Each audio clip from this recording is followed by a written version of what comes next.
I didn't fully understand it was over until the sound of the car keys hit my chest. We were standing just outside the event hall of a luxury auto dealership in the middle of Austin. A space full of floor-to-ceiling glass, champagne glasses, and carefully curated success. He wore his charcoal suit like a second skin, and I wore the only dress I owned that didn't feel like clearance rack desperation. It was his company's anniversary gala, the first time he'd invited me to anything work-related in almost 3 years. Except it wasn't really an invitation. It was a statement. "You have to come," he'd said. "It looks better if we show up as a couple. Not I want you there. Just it looks better." And I, like I'd done too many times before, said okay.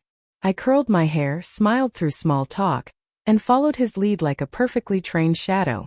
Then, mid-conversation, mid-room, mid-whatever moment, he turned, tossed his car keys at me, and said loud enough for others to hear, "Figure your own way home." Then he walked out with her. The woman who just entered the party like a scene-stealing final act. The one with the kind of jewelry that didn't sparkle, it spoke. The one he hadn't taken his eyes off from the second she arrived. He left. With her. And I stood there, with metal keys in my hand and something even heavier breaking inside my chest. When we got married, I told myself that compromise was the glue. That silence was stronger than confrontation. That love, real love, meant learning when not to pick battles. 15 years later, I had become fluent in the art of swallowing my instincts. I had told myself so many times that he was just under pressure, just distracted, just tired from work. I believed him when he said his long nights were about closing deals. I believed him when he stopped bringing clients home. I believed him when our kids' college funds started disappearing for emergencies. I believed all of it. Because it was easier than admitting I'd built a life on lies. My name is Haley Miller. I'm 41. I run a consulting firm that helps small businesses survive when their finances are falling apart. When numbers stop adding up, I get called in. When someone's stealing and no one knows how, I find out. I dissect financials like crime scenes. I know how people hide fraud behind friendly emails and false invoices.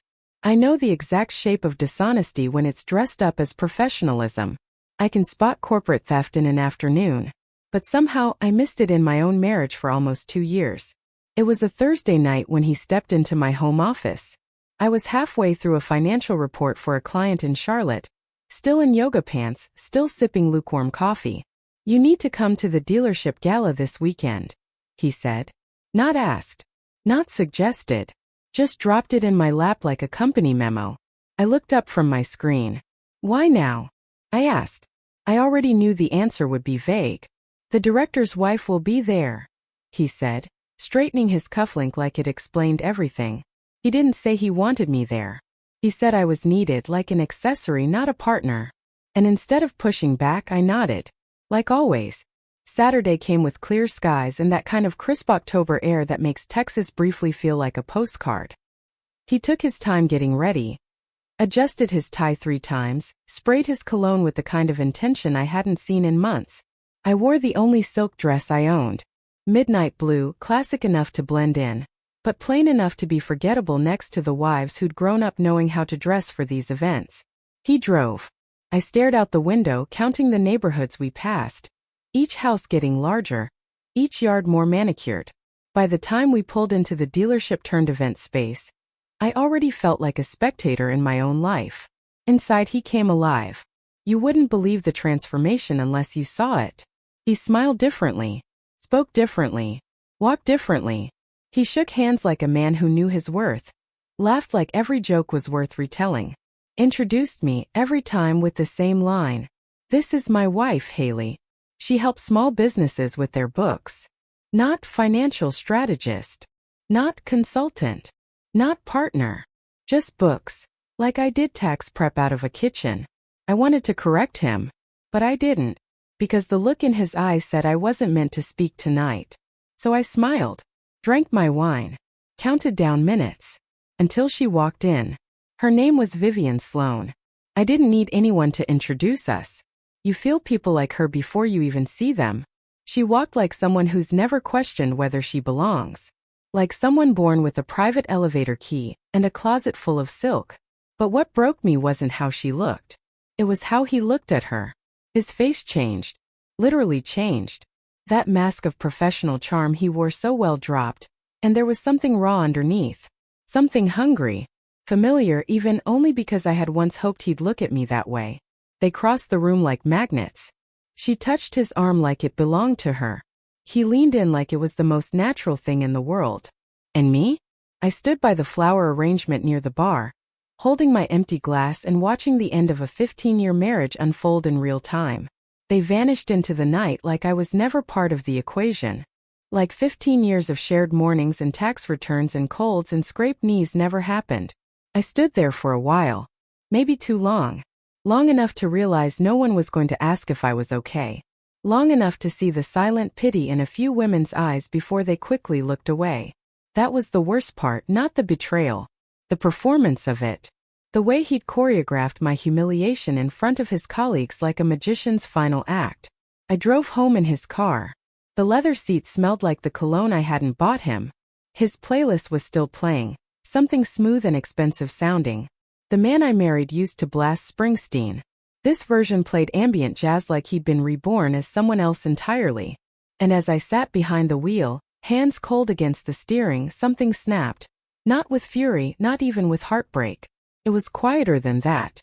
Like a beam giving way under too much weight. The house was empty when I got back. Olivia and Max, our daughter and son, were with my parents for the weekend. I planned it that way weeks ago, thinking it would give us space. Ironic now, in the worst way.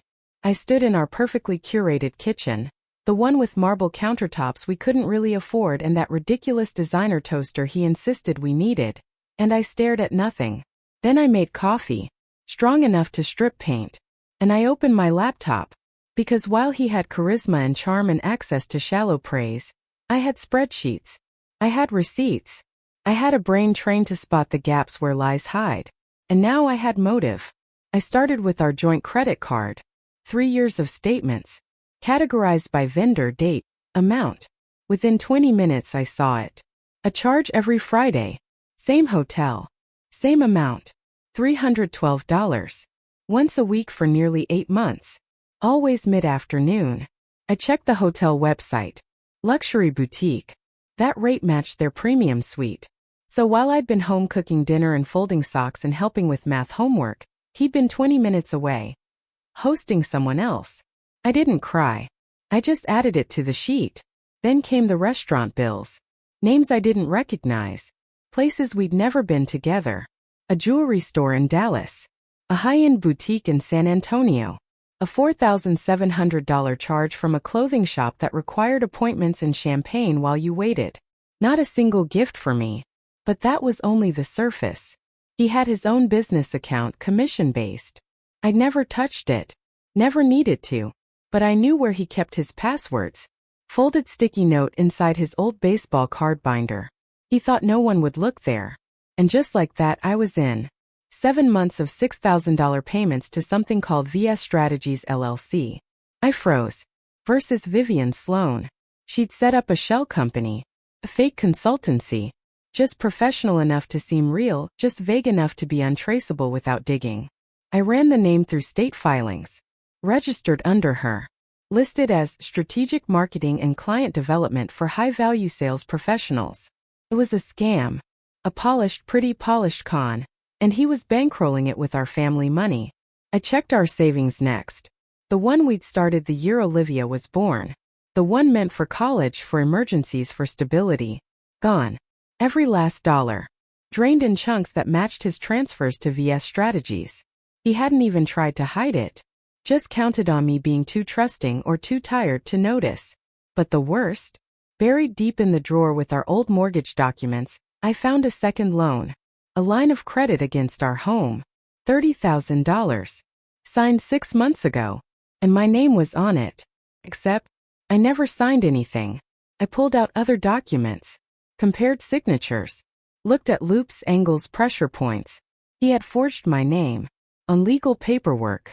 To take out a loan using our home as collateral without telling me. That wasn't just betrayal.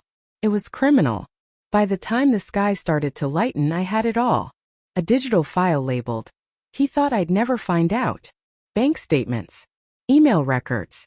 Transfer logs. Corporate documents. It was enough to end the marriage. Enough to destroy his career. Maybe even enough to press charges. And still, that little voice whispered, "Are you really going to blow it all up?" Yes. Yes, I was. Because he threw keys at my chest like I was the help. Because he let our children's future burn just to impress a woman who saw him as a stepping stone. Because for 15 years I'd built him up. And now I was going to be the one to take him down. At 7:03 the next morning my phone rang. His name flashed across the screen like a bad joke. I let it buzz twice before answering, just long enough to feel calm to steady my voice. "Haley, I need you to transfer 50 grand into my personal account. Today. Like, before lunch. No greeting. No apology. Not even a fake explanation for leaving me stranded in a parking lot the night before." "Excuse me," I said, already knowing exactly where this was going. "It's for something big. A new opportunity with Vivian. We're starting a luxury lease business together. And I need capital to match her investment." I could hear the rush in his voice, like adrenaline mixed with ego. Like he thought he was finally about to win something. "She's putting in 500,000, he added. "But I need to show I'm committed." I nearly laughed. Vivian wasn't investing in anything but herself. This was her endgame. The final cash grab before she ghosted him completely. "I'll need to review the business proposal," I said evenly. "Send me the documents." "There's no time for that," he snapped. "You either trust me or you're in the way." That was the moment I knew. He still had no idea what I'd done during the night. No idea I'd documented everything. No idea the wrecking ball was already swinging. I hung up, opened my contact list, and dialed the one name that mattered: David Keller. Divorce attorney. Former client. Razor sharp when it came to financial fraud. I'd helped restructure his firm 3 years ago, and he'd once told me, "If you ever need someone to return the favor, I'm your guy." Now was that time. When he answered, I said, "David, it's Haley. I need help. My husband's been stealing from me, and I have proof." There was a beat of silence. Then he said, "Tell me everything." It took 20 minutes. I walked him through the hotel charges, the fake consulting payments, the forged loan, the drained savings, the boutique purchases. He didn't interrupt once. When I finished, he said one sentence that stayed with me. "Your husband just handed you a tactical nuke." By noon, David was sitting at my dining table, along with Lena Torres, a forensic accountant he brought with him. Quiet, meticulous, early 40s. She had the kind of eyes that notice the things you want to hide. She listened while I laid out my spreadsheets. Printed records, highlighted withdrawals, timeline maps. All sorted like a legal exhibit. Lena barely blinked. She just nodded, made notes, and asked surgical questions like, "Did he have access to your business account? Did you ever co-sign the boutique charges? Was this the only shell company tied to her name?" Within an hour she had what she needed. Then she paused, looked up and said, "This isn't just marital fraud. It's part of something bigger." "What do you mean?" "I've seen this setup before. 2 other clients, same shell company, same woman listed as principal, same story. Personal relationships disguised as business deals." David leaned forward. "You're saying she's done this before?" Lena pulled up state financial filings on her tablet. VS Strategies has received over $750,000 in consulting payments from 4 different men in the last 18 months. All of them connected to luxury sales. 3 of them divorced. 1 filed bankruptcy last month. Vivian Sloan wasn't just a mistress. She was a full-time, high-end con artist. She targets emotionally isolated men in high-commission jobs. Lena continued. Flatters them, ropes them into affairs, sets up a fake business, drains them for as long as she can, then moves on. It's all perfectly structured to look legal, unless someone connects the dots. I'd connected the dots. And now we were going to burn the map. David outlined the next steps. "I'll file for divorce Monday morning, with full financial exhibits. Then we file a civil fraud suit against Vivian and her LLC. If we document everything, we might recover the stolen funds." Lena nodded. "We also forward her business records to the IRS. She hasn't declared this income. That's tax fraud. And the amounts are big enough to get real attention." "What about Edward?" I asked. "He'll be named as a co-victim in the civil case," David said. "Despite what he did, He's also been defrauded, and that strengthens the legal argument. But he won't see it coming. I looked around my house. The one I'd painted, furnished, repaired. The home I'd fought to keep stable while he spent nights in hotel suites and lied about bonuses that never existed. He wanted me silent. But I had evidence. He told me to find my own way home. So I did. And now I was about to take everything he built and expose it brick by crooked brick. Monday came like a slow explosion. David filed the divorce petition at 8:14 a.m. sharp. It included everything: the hotel receipts, the shell company payouts, the forged mortgage, the stolen college fund. Lena's exhibits were meticulous, professionally brutal, unarguable. We filed the civil fraud suit at 9:22. Against Vivian Sloan. Against her company. Against every fake promise dressed as consulting. The IRS received our packet at noon. Her name. Her business. Her undeclared income. 3 years of it.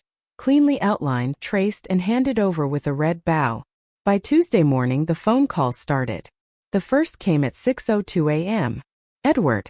His voice sounded like someone trying not to cry, but still pretending they were in control. Haley, she's threatening to sue me. Vivian. She says I misrepresented our arrangement and she's cutting off our agreement. There was something frantic in the way he said it, as if the ground had just opened beneath him and he was still pretending it was fine. She's denying everything. She says I fabricated our business deal, that I pressured her into those payments. He paused, then added, she's saying you're attacking her out of jealousy. I didn't respond right away. I wanted him to hear the silence. There are no records to back her story, Edward, I finally said. And there's no way to undo the filings. It's already in motion. He started to spiral. This could ruin me. You don't understand. Her family, they're powerful. Her father runs Sloan and Company. He'll destroy what's left of my career. Please, we can settle this privately, can't we? I set my coffee down and spoke clearly. You forged my signature. You stole from our children. And you humiliated me publicly. You don't get private now. You get process. Then I hung up. 2 hours later I got a call from a name I vaguely recognized. Margaret Rowe, wife of one of the dealership partners. She'd been at the gala. The only one who looked at me like a human being. Haley, I hope you don't mind me reaching out. This may sound strange. Go ahead. Vivian's in free fall. She contacted my husband this morning, asking if he could talk to your lawyer on her behalf. She's scared. Panicked, Margaret said. Apparently her family just froze her trust. Their legal team is distancing themselves fast. There's talk she may face federal charges if this goes to court. It was happening faster than I expected. Vivian's empire, built on fake businesses and soft lies, was folding like paper in the rain. She underestimated you, Margaret added softly. They both did. By the end of the week it wasn't just Vivian and Edward feeling the fallout. Clients started calling me, not from my old business restructuring list, but from whispered referrals. Wives. Women I'd never met. They'd heard. Not the gossip version, the quiet admiration version. The how did she do it version. A woman named Lauren called first. She'd been married to a mortgage broker for 16 years. She thought they had a good life. Until she found 2 apartments in his name, one across town, one in Florida. He told her they were investments. Then came Stephanie, whose husband claimed to be paying down debt, while secretly gambling away their retirement accounts and using her name to open 3 credit cards. All of them had the same look in their voices. Am I crazy? Is this happening? Can you help me see the truth? Yes, I could. Lena and I shifted gears. My consulting firm slowly evolved, from fixing broken companies to helping women uncover the truth about the lives they thought they were living. I ran audits on marriages, scanned financials like they were crime scenes. And the more I looked, the more I saw one devastating pattern. The betrayal wasn't always about love. Sometimes it was about power. And sometimes the worst damage wasn't emotional. It was financial, silent, hidden behind polite dinners and forged paperwork. Back in court, things accelerated. Vivian's attorneys, once so confident, now wanted to talk resolution. David and I made our terms clear. Full repayment of all funds Edward transferred. Damages for financial interference. Legal fees. dissolution of her LLC, permanent ban from establishing another consulting company in-state. The number landed at $226,000, paid in installments with steep penalties if she defaulted. She signed. Quickly. Quietly. The IRS fine came next. Over $340,000 in back taxes and penalties. She accepted a federal plea deal. Restitution, probation, and full public disclosure. Her family pulled back. Her name faded from the social calendar. Edward was next. Edward showed up at the house 3 days after Vivian settled. He didn't call first. Didn't text. He just parked in the driveway and sat there for a full 5 minutes before finally getting out, like he was negotiating with himself before the damage. I watched from the window. He looked smaller. Not physically, but in presence. The shine was gone. His shirt was wrinkled. His shoes scuffed. His hair uncombed in that way that said he'd stopped trying or stopped caring or both. When I opened the door, we didn't say hello. He just looked at me. Eyes red, lips tight, and said, "Can we talk?" I stepped aside without a word. But I didn't offer him a seat. We stood in the front hallway like strangers. The house was silent, kids at school, the walls too polite to echo what was really going on. He started with the usual script. "You went too far, Haley. The lawsuit. The IRS. Public filings. It's vindictive." I didn't respond. He kept going. "You didn't have to destroy everything. What about the kids? You think this doesn't affect them?" I walked into the kitchen and returned with a folder, thick, tabbed, color-coded. Inside, proof of the forged mortgage. Account statements showing the drained college fund. Emails between him and Vivian, retrieved by Lena's team. His hotel bills, credit card charges, and false loan applications. I laid them on the dining table and opened the top flap. "You already destroyed it," I said. "I'm just organizing the wreckage." He flipped through a few pages. His hand started shaking. "She told me I was different," he whispered. "She said she believed in me." "She told 4 other men that," I replied. "We have the emails." He looked up, finally understanding the full weight of what had happened. That he wasn't special. He was just the latest. A mark. A fool. I didn't say it out loud. He was already drowning in the realization. "What now?" he asked, almost to himself. "Now," I said calmly, "you move out." "I already lost my job, Haley. That was your doing. Where am I supposed to go?" I met his eyes. "I don't care. You can call Vivian, though something tells me she's not answering anymore." He left with 2 duffel bags and a car that still had my name on the insurance. I watched him go from the same window where I'd once waited for him to come home late with excuses and perfume that didn't belong to me. I didn't feel triumphant. I didn't feel cruel. I felt free. And a little sad, not for him, but for the version of me that kept trying to save something long after it stopped being worth saving. The hardest part was telling our kids. I waited until Saturday morning. My parents brought them home from their overnight stay, and I sat them down at the kitchen table. No flourishes. No metaphors. Just truth. "Your dad and I are getting divorced." Our daughter Olivia, 14, quiet, watchful, didn't look surprised. She'd seen more than I realized. Her expression didn't change, but her hand reached for her little brother's. Max, 11, blinked fast. "But why?" I took a breath. Because love is built on trust. And when trust breaks, the kind that matters, sometimes love can't survive it. There were tears. More his than hers. But Olivia looked at me with something that made my chest ache. Not sadness, not anger. It was pride. "I'm proud of you, Mom," she said. The next 6 weeks were a blur of court filings, new routines, and quiet rebuildings. I handled paperwork, helped the kids with school projects, went back to work. Only now my inbox was full of new kinds of clients. Women, wives, girlfriends, business partners. Each with a variation of the same story. "I think he's hiding something. Can you help me look?" I helped. And with every case I worked, I felt steadier. Stronger. More like the woman I had almost become, before I spent 15 years being someone else's background. One afternoon, I received a call from someone I hadn't spoken to in years. Thomas Rowe, Margaret's husband. He sounded stiff. Embarrassed. "I wanted to let you know. I've been sending a few people your way. Colleagues. Quiet referrals. You're earning a reputation, not as someone who got even but someone who gets it right. That night, Margaret texted me. You're helping more women than you know. Keep going. The civil case against Vivian never made it to court. She agreed to full repayment. David negotiated penalties for delay and missed payments. The total landed at $226,000, to be paid over 5 years. The IRS issued their own judgment, $340,000 in back taxes and penalties. Federal fraud charges followed, but she accepted a plea deal, probation, restitution, and the shuttering of all her businesses. Her family went silent. Her name disappeared from all the fundraising dinners and real estate panels. Last I heard, she moved to Phoenix, selling condos. Quietly. She had finally found a life too small to scam. It didn't happen all at once. The healing crept in slowly, in the smallest ways.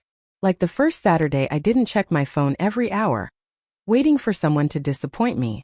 Like realizing that silence in the house could feel peaceful, not tense. Like waking up and feeling the bed was mine again, not half occupied by a man who hadn't loved me in years. The kids adjusted in their own ways. Max started asking bigger questions. Olivia stopped tiptoeing around her emotions. We went for walks in the evenings. Sometimes we talked. Sometimes we didn't. But I saw it. In their posture, in their sleep, in their eyes, they were exhaling. They were watching me hold the line. And that gave them permission to be okay too. We started new rituals. Homemade pizza nights. No phone Sundays. Messy art on the back porch, even when it ruined the paint. The house felt less like a war zone and more like a life again. Edward called a few times. I answered once. He was staying with a cousin, looking for work. He asked how the kids were. They're good, I said. They're adjusting. He paused, then said, You always were better at the hard stuff. I didn't reply. There wasn't anything left to say. I kept my last name. Not because I wanted to keep part of him, but because by the time he gave it to me, I'd already made it my own. I had built my life, my reputation, my work, my motherhood under that name. He didn't get to take it back. Vivian faded. Eventually her name stopped showing up in the news, in emails, in gossip. One of the women I helped, a client in Phoenix, told me she spotted her working a luxury open house. Different last name. Same smile. I didn't care. She wasn't my problem anymore. I had turned her into a case study, not a ghost. People sometimes ask if I regret not burning it all down. If I wish I'd gone public. Exposed every detail. Made headlines. Sold the story. But that was never the point. I didn't need revenge. I needed clarity. I needed my life back. And now I have it in full. Last week I stood outside the courthouse, papers in hand. Final decree signed. Assets divided. Custody agreement in place. Official. Done. And as I stepped down those stone stairs, sun hitting my face, something clicked inside me. Not anger, not victory. Relief. I had survived it. Not just the marriage or the lies or the legal mess. I had survived being ignored for so long that I started to forget I existed. And now, I remember. The same day I drove to the lake. Just outside the city, quiet and low and honest. I parked, walked to the water, and pulled out the object I'd kept hidden in my purse for months. His car keys. The ones he threw at me the night it all fell apart. They were scratched now. The silver dulled. I held them for a moment. Thought about the weight. The sting on my chest. The words that followed. Then I threw them into the water. They sank instantly. No drama. No applause. Just silence, and a small splash that felt like punctuation.